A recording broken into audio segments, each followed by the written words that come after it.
vers un Burundi émergent. Recherche, innovation et communication au service d'une économie durable. Avec TS Expertise TV, partageons les résultats de la recherche et de l'innovation. Programme Agribusiness, environnement et développement durable. Les experts de TS Expertise vous partagent des informations utiles pour la production et l'utilisation de la chaux au Burundi. Production et utilisation de la chaux. Agriculture et population au Burundi. La population du Burundi, comme dans d'autres pays, continue d'augmenter, voir le graphique ci-dessous. Le Burundi compte 13 millions d'habitants, dont 80% sont engagés dans des activités agricoles ou horticoles. Cette population dépend à plus de 90% de cette agriculture, qui représente plus de 50% du PIB. Ce secteur permet la production alimentaire pour le pays et son exportation pour générer des devises. La chaux est un amendement crucial pour les terres cultivables. En effet, elle permet d'augmenter le pH des terres acides rougeâtres du Burundi afin de stimuler la production agricole et horticole. La production de chaux est stratégique pour le Burundi car son utilisation à grande échelle pourrait augmenter le rendement agricole global de 50% pour la même superficie de terres cultivables. Par exemple, au lieu d'1 tonne par hectare, on peut produire 1,5 tonnes par hectare. La production de chaux est obtenue par la calcination des roches calcaires extraites du sol dans des carrières. Aujourd'hui, au Burundi, la chaux est principalement utilisée pour la fabrication de ciment dans le secteur de la construction. Le calcaire au Burundi. Les calcaires dolomitiques existent dans le sud-est du Burundi, principalement au nord-est et au sud-est de Rutana, à proximité de la frontière avec la Tanzanie. Des calcaires dolomitiques de plus de 130 millions de tonnes sont signalés à l'est de Rutana. Les teneurs élevées en magnésium rendent ces dépôts inadaptés comme matière première pour la production de ciment mais convenables pour la production de chaux ou de calcaire dolomitique broyé à des fins agricoles. De petits calcaires dolomitiques sont signalés à Kajek et Kagunuzi, tous deux au nord de Bujumbura. Les dépôts de travertin, beaucoup plus petits en volume et variables en composition, se trouvent dans le nord-ouest du Burundi, à Cibitoke, Buziga, Giungu et Ruanga. Les dépôts individuels de travertin sont généralement de moins de 1 million de tonnes, le plus grand étant à Cibitoke avec 1 million de tonnes. Une autre source potentielle de matériaux d'amendement calcaire, le carbonatite de Matongo est étendu, 1800 mètres de long et jusqu'à 250 mètres de large, mais est profondément altéré. Les carbonates, fraises, ne sont rencontrés qu'à des profondeurs inférieures à 45 m. La production de la chaux. 1. L'extraction. La chaux hydraulique provient de la roche calcaire extraite de la carrière. La pierre est ensuite broyée avant de passer à la cuisson. 2. La cuisson. La pierre, mélangée à un combustible, est cuite à une température entre 900 et 1200 degrés Celsius dans des fours verticaux. À la sortie du four, on récupère la pierre calcinée appelée chaux vive. 3. L'extinction. On ajoute de l'eau en quantité contrôlée à la chaux vive, ce qui engendre une réaction de foisonnement exothermique réduisant la pierre en poudre. Elle passe dans différents cribles pour être tamisée afin d'éliminer les impuretés. 4. Le conditionnement. La chaux passe ensuite dans un broyeur à boulet pour l'affiner puis est conditionnée sous forme de sacs de volumes différents. Carrière, définition.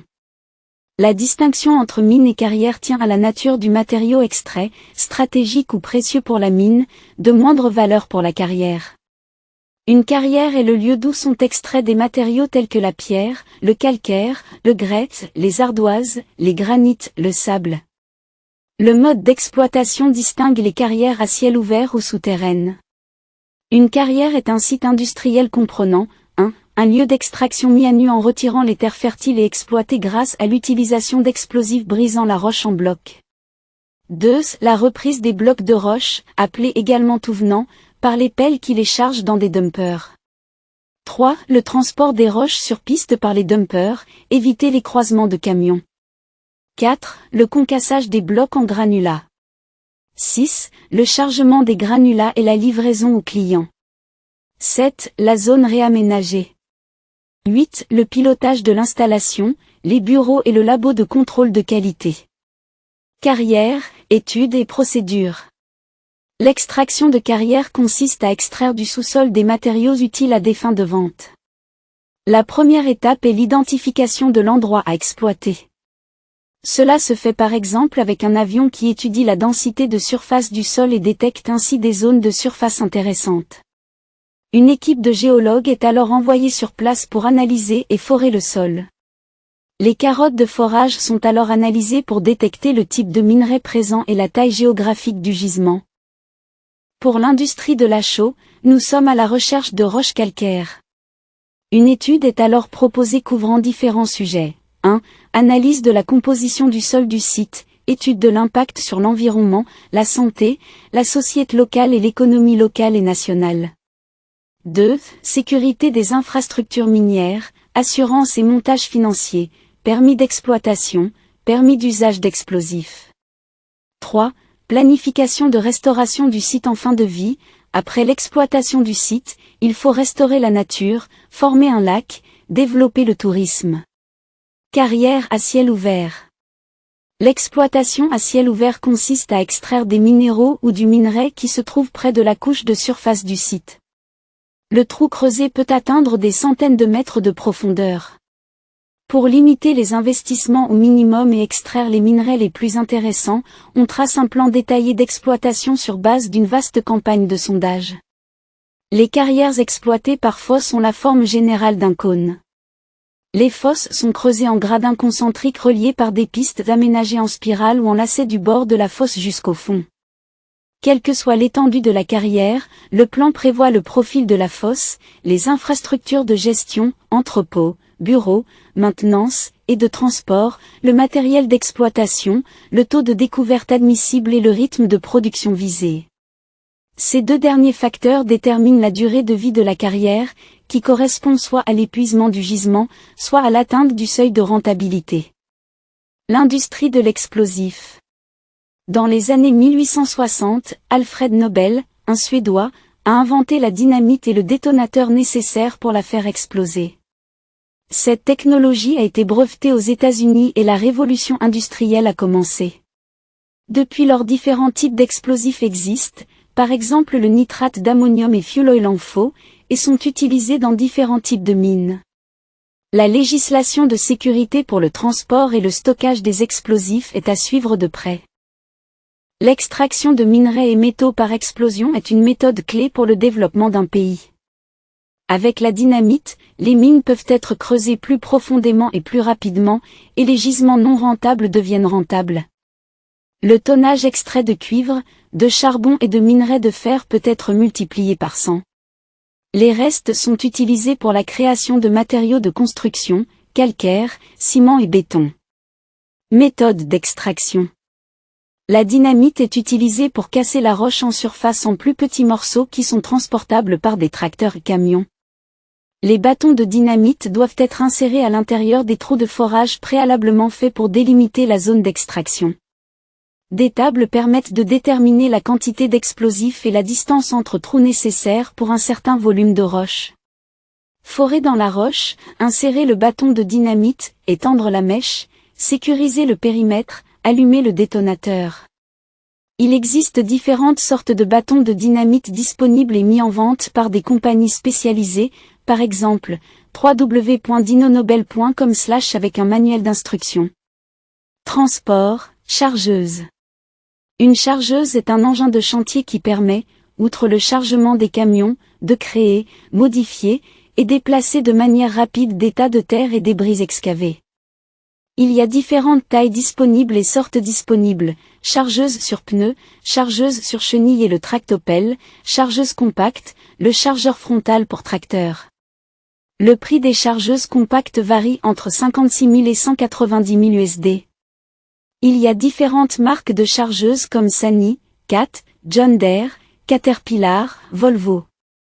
Il est aussi possible d'acheter moins cher en seconde main sur différents sites, comme par exemple, machineryline.info, madeinchina.com, mitractor.com. Transport, pelleteuse. La pelle mécanique hydraulique, ou pelleteuse ou excavatrice, est un engin de chantier présentant un outil pelle monté sur une tourelle. La pelle hydraulique est constituée d'un châssis porteur à chenille ou à pneus. Il est surmonté d'une tourelle dotée d'une rotation continue sur plus de 360 degrés. Cette tourelle porte le moteur, les organes hydrauliques, pompe, moteur, vérin, le poste de conduite et l'équipement, bras, flèches, balancier et godet. Il existe différents types de flèches et godets en fonction de l'utilisation. Il existe plusieurs marques comme par exemple, Sany, Hitachi, XCMG, Cat, Lugon, Caterpillar, Famur, le prix est en fonction de la taille, le volume porté et la puissance de la machine. Il existe de petits, moyens et gros modèles. Les prix varient entre 20 000 et 300 000 USD. Les sites seconde main, europetp.com, madeinchina.com. Transport, camion benne.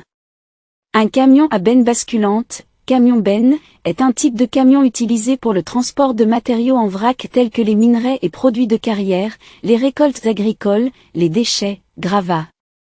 Un camion à benne basculante est ordinairement équipé d'un ou deux vérins hydrauliques qui soulèvent l'avant de la benne à la demande, permettant ainsi de la vider par gravité, en partie ou totalité, que le camion soit immobile ou en déplacement. Il y a plusieurs marques, Kepemac, Astra, Sandvik, Scania, Cat, Renault, MAN, etc., et les prix dépendent de la qualité, la taille de la benne et de la puissance du moteur. Pour les mines, il y a des petits camions, 15 tonnes, 50 tonnes, des moyens, 50 à 150 tonnes, et des grands, 150 à 400 tonnes. Il y a beaucoup de sites de seconde main, par exemple, autoline.info, europe-camion.com, bassworld.com, machineseeker.com, constructionkeepemangewid.com, etc. Réduction, concasseur. Un concasseur est une machine conçue pour réduire les grosses roches en petites pierres, graviers, ou poussières de roche. La réduction de taille d'un mélange solide de matières premières, comme le minerai, est nécessaire pour séparer ces différents composants. Les concasseurs utilisent une surface métallique pour briser les matériaux. Pour les mines, il y a souvent plusieurs concasseurs en série pour réduire la taille. Un concasseur primaire transforme les gros blocs rocheux en pierres de 15 cm. Il y a différents types de concasseurs, à mâchoire, giratoire, à cône, à percussion. Le prix dépend de la taille, du volume traité, de la qualité. Petit, $1 500 américains, moyen, 10 000, $75 000 américains, gros, 100 000 USD. Les concasseurs moyens traitent un volume de 10 et 350 tonnes de pierre par heure.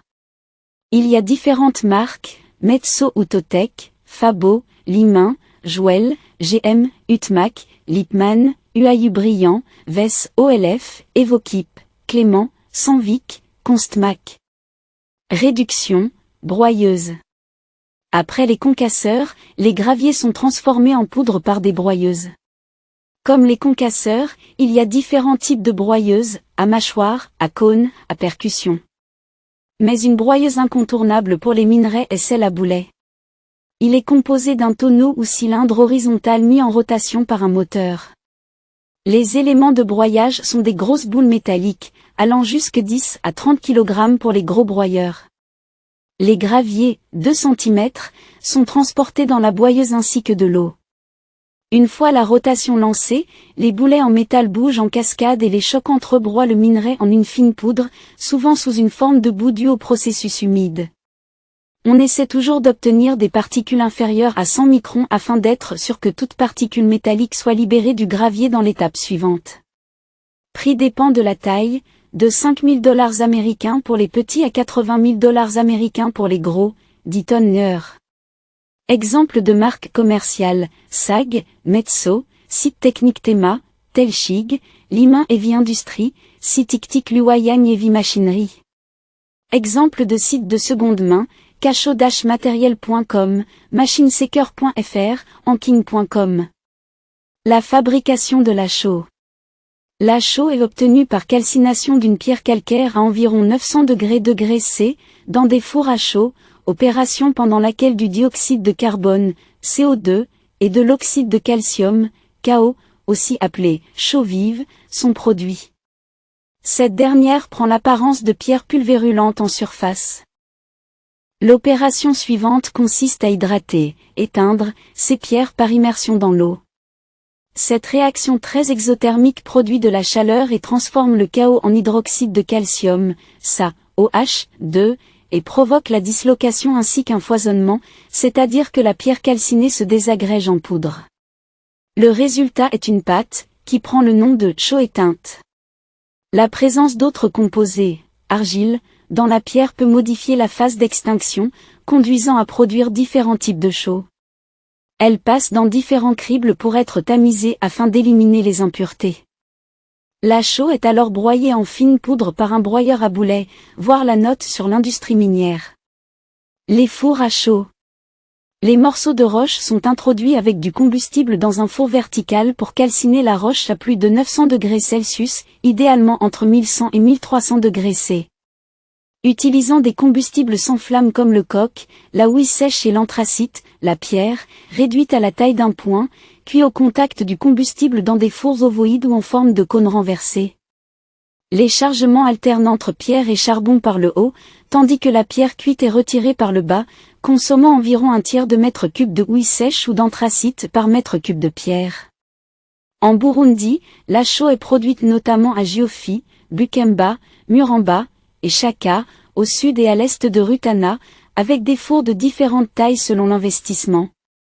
Pour produire une tonne de chaux, il faut en moyenne 3,5 tonnes de calcaire, et le coût du combustible représente environ 40% du coût de production. La source du calcaire employé, sa qualité et surtout sa concentration en argile déterminera ensuite l'appellation aérienne Cl ou hydraulique NHL et, en substance, l'emploi que l'on fera de la matière. Entre 5% et 20% de concentration d'argile, la chaux sera appelée hydraulique. Au-deçà, elle sera dite aérienne. Les fours à chaux.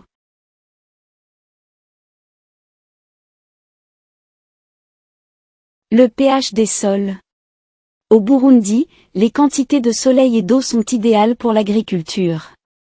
Le défi est d'ajuster le pH des sols pour augmenter la production agricole. L'expression « pH du sol » est un raccourci de langage pour désigner la réaction du sol avec l'eau. Le pH du sol se mesure sur un échantillon séché et broyé, terre fine de millimètres. D'un volume de terre, on ajoute 5 volumes d'eau. Après avoir mélangé, un papier pH est trempé dans l'eau de surface de l'échantillon et il se colore pour indiquer la valeur du pH. Le pH, ou potentiel hydrogène, est une indication de la concentration en ion H+ présent dans le sol. Plus la concentration en ion H+ est élevée, plus le pH est faible ou acide. Au contraire, plus la concentration en ion H+ est faible, plus le pH est élevé ou alcalin. Les valeurs de pH peuvent aller de 0 à 14. Pour la plupart des sols, le pH mesuré varie de 4 à 9. Le pH et le rendement agricole. La terre transforme en permanence des éléments minéraux en substances nutritives pour les végétaux. La plante puise dans le sol des éléments de construction et de croissance. Les principaux sont l'azote, N, la potasse, K, le phosphore, P, le magnésium, Mg, le soufre, S, le calcium, Sa, et les oligoéléments. La valeur nutritive du sol dépend également du pH du sol, comme le montre le graphique à droite. Une terre avec un pH acide ne permet pas aux éléments nutritifs d'être libérés et assimilés par les racines de la plante. En conséquent, le rendement agricole va dépendre fortement du pH du sol. Par exemple, dans le tableau à droite, le maïs a un rendement de seulement 34% si le sol possède un pH de 4,7 et il peut tripler si le pH est ajusté à 6,8. Traitement des sols acides. Lorsque le pH du sol est inférieur à 6,5, le sol est dit acide. Les micro-organismes sont moins actifs, ce qui ralentit la transformation de la matière organique en nutriments vitaux. La minéralisation de l'humus est affectée. Le fer, le manganèse et l'aluminium sont disponibles en grande quantité, tandis que le calcium, le potassium, le magnésium ou le bore sont présents en concentration bien trop faible, provoquant des troubles de croissance des plantes et limitant le rendement de la production agricole. L'augmentation du pH du sol n'est heureusement pas trop difficile. Il suffit d'ajouter à la surface de la terre un amendement de chaux. En effet, la chaux est très basique et neutralise l'excès d'acide et augmente ainsi le pH. Elle restaure la biodisponibilité des nutriments présents dans le sol, tels que le calcium, le potassium et le magnésium. Le chaulage se fait avant la période de pluie pour que l'amendement pénètre dans la terre. Le traitement prend plusieurs mois avant d'avoir un effet. Les matériaux pour le chaulage. Il existe différents types d'amendements basiques tels que les carbonates broyés, les carbonates pulvérisés, la chaux vive KO et la chaux magnésienne, 55% KO plus 35% MgO. Notons que la chaux est irritante pour les voies respiratoires et les yeux et peut occasionner des lésions oculaires. Lorsque le pH est inférieur à 5,5, un redressement d'urgence est nécessaire et cela se fait avec des produits à action rapide tels que les chaux et calcaires pulvérisés en quantité importante sur plusieurs années consécutives pour redresser un pH faible.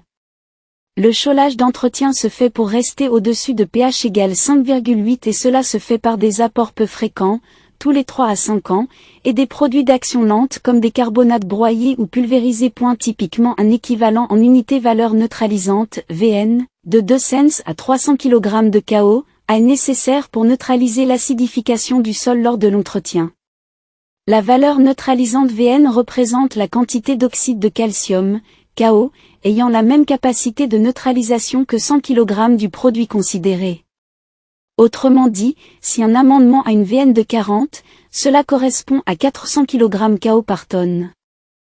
Conclusion, l'exploitation de la roche calcaire au Burundi est une opportunité de développement économique, stimulée par l'augmentation des rendements en agriculture et horticulture grâce à l'usage de la chaux.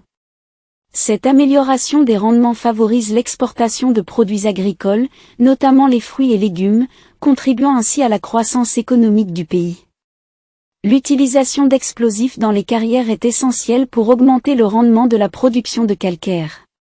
Cela ouvre la voie à la création d'entreprises spécialisées dans le transport et le concassage des blocs extraits, favorisant ainsi le développement économique lié à ce secteur.